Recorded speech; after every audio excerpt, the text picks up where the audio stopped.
السلام علیکم دوستوں۔ ابن صفی صاحب کسی بھی تعارف کے محتاج نہیں ہیں۔ انہوں نے 1952 سے جاسوسی دنیا فریدی حمید سیریز کی ابتدا کر دی تھی۔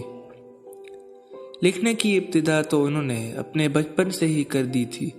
جب 8ویں جماعت میں تھے انہوں نے پہلی کہانی تحریر کی تھی جو الہ آباد کے ایک جریدے شاہد میں شائع ہوئی تھی۔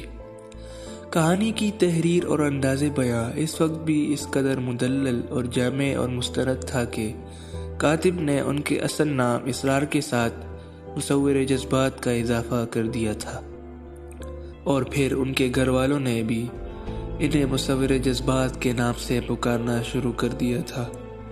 ابن صفی صاحب کا فن خدا داد تھا، یعنی جذبات نگاری، منظر نگاری، مکالمہ نگاری اور انسانی نفسیات کا وسیع پیمانے پر مطالعہ ان کے کرداروں کو اصل کے سانچے میں ڈال دیتا ہے۔ راکم الحروف کی بھی یہی مجبوری رہی ہے کہ عمر کا ایک حصہ فریدی حمید اور عمران کی تلاش رہی ہے۔ ابن صفی صاحب کی مکمل سیریز والد صاحب کے بے حد اور بے شمار شوق اور جناب سے عقیدت کے تحت ہمارے گھر میں موجودی تھی۔ ان سے واقفیت حاصل کی تھی۔ والدین کی فریضہ حج کی ادائیگی کے دوران میں سب سے چھوٹی تھی، اور بقول بہن صاحبہ کے اگر ابن صفی صاحب کے ناول نہ ہوتے تو شاید امی ابو کی واپسی کے 45 دن انہوں نے پاگل خانے میں گزارنے تھے۔ مجھے بہلانے کے لیے دوسرے دن ہی ابن صفی صاحب کا پہلا ناول دلیر مجرم مجھے پڑھنے کے لیے پیش کیا گیا۔ یہ اور بات ہے کہ پھر انہیں سمجھانا بھی پڑا کہ یہ کیا لکھا ہے اور اس کا مطلب کیا ہے۔ پھر تو میں اور ابن صفی صاحب کا شاید زندگی بھر کا ہی ساتھ رہے گا انشاءاللہ۔ مذکورہ ناول اپنی منفرد پلاٹ کی وجہ سے بہت ہی بہترین تحریر ہے۔ اس ناول میں انسانی نفسیات کی بہت ہی نازک پہلو اجاگر کیے گئے ہیں۔ پرویز ایک امیر لیکن گھر میں محدود رہنے والا، اپنی نوکروں تک سے احترام سے پیش آنے والا ایک خوش شکل جوان ہے۔ اس کے خوبصورت بنگلے کے ایک حصے میں نوکروں کو جانے کی اجازت نہیں ہے، بس یہی اس کی ذات کا پراسرار پہلو ہے۔ باقی وہ ایک معصوم اور عام سا شخص ہے۔ فریدی روز ہی حمید کو ساتھ لے کر تقریباً 10 میل واک کرنا شروع کر دیتا ہے۔ حمید حیران بھی ہوتا ہے اور اس نئے مشغلے پر جھنجھلاہٹ کا شکار بھی ہوتا ہے۔ آخر کیا ضرورت تھی آدھے شہر کا پیدل چکر لگانے کی؟ خیر، ایک نقب مکان کے پشت پر غیر آباد جگہ پر لگی ہوئی نظر آتی ہے۔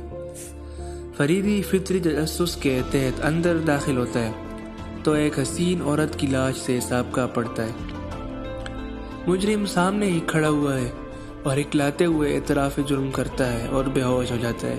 کیا وہ بے ہوشی تھی؟ فریدی اس مجرم کو بے گناہ قرار دینے میں جٹ جاتا ہے۔ حمید کو اس کی چندہ فکر نہیں ہوتی ہے۔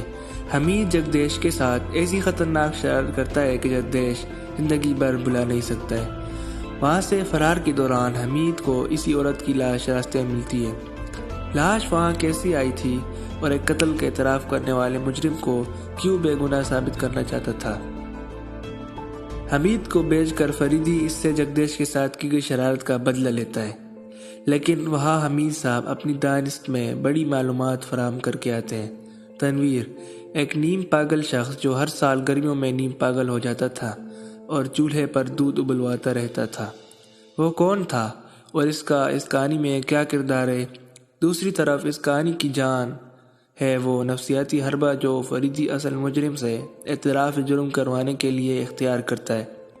کون تھا اصل مجرم اور اس کا مقصد کیا تھا؟ مقتول عورت کون تھی؟ حمید کو جو لاش راستے سے ملتی ہے وہ کس کی تھی؟ یہ سب جواب تو ناول نمبر 28 جاسوسی دنیا مصنف ابن صفی صاحب کو پڑھ کر ہی پتہ چلتا ہے۔ تحریر افشین نسیم، کراچی، پاکستان۔